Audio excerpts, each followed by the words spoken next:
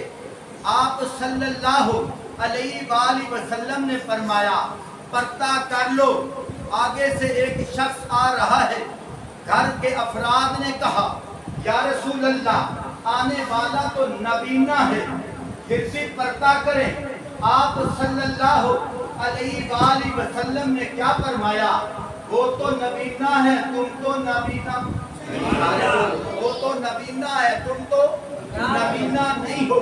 توجہ کیجئے، اب پھر مجھے کہنے دو، حضرت علی رضی اللہ تعالیٰ چاہے صحابی رسول ہیں لیکن شریعت قرآن سے ملی ہے، شریعت میرے نبی کے اصول سے ملی ہے، شریعت کے مسائل میرے نبی نے بتائے ہیں۔ اب دیکھو حضرت علی رضی اللہ تعالیٰ عنہ یہ جو 11 بیویاں ہیں ان کے لیے غیر محرم تھے کہ نہیں؟ سارے بولیں۔ پھر حضرت علی موجود ہیں، اگر وہ عورتیں آتی پھر محرم اور غیر محرم کا مسئلہ چھپ جاتا۔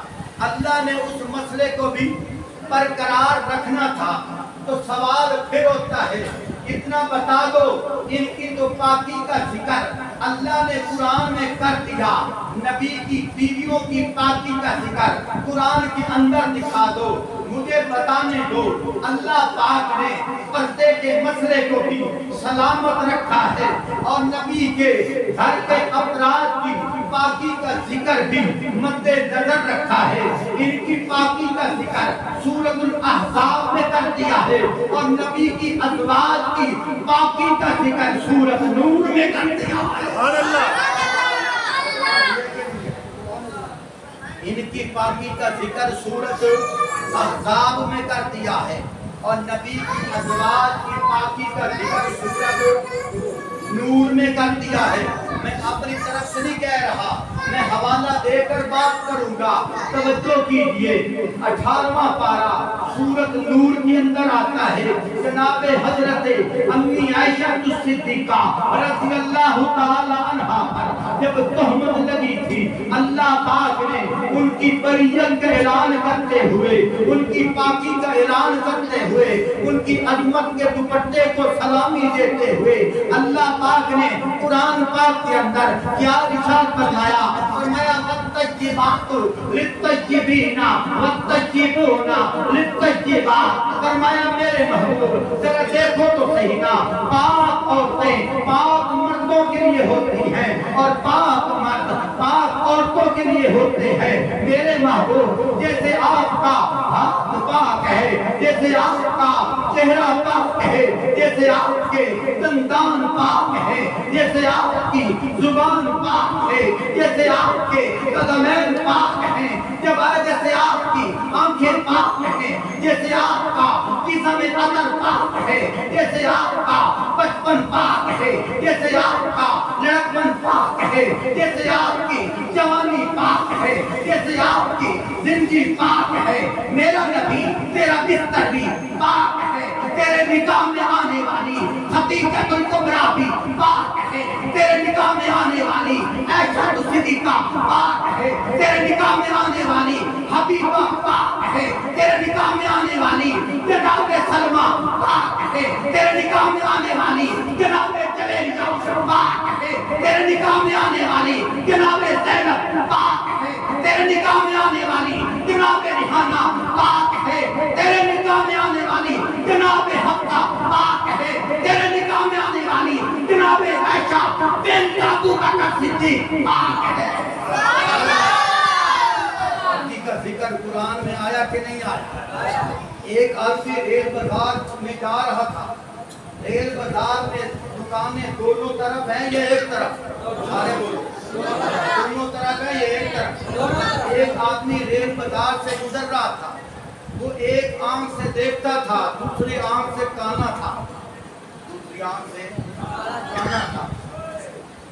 تو قدرت خدا کی، جب ریل بازار کراس کرتا ہوا جا رہا تو ساتھ بویلی باتیں بھی کرتا جا رہا. کیا کہتا ہے؟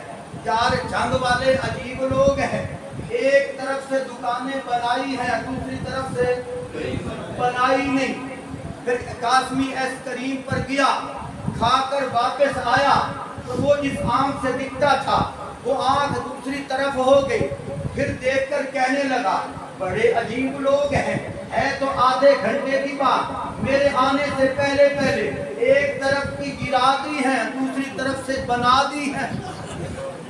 بھائی ارشاد جیسا کوئی تبلیغی ساتھی وہاں سے جا رہا تھا، اس نے کہا ادھر آ میری بات سن، دکانیں دونوں طرف تھی، تیرا قصور ہے، تجھے ایک آنکھ سے نظر آتا ہے دوسری آنکھ سے نظر نہیں آتا، قصور تیرا ہے، قصور دکانوں کا نہیں ہے.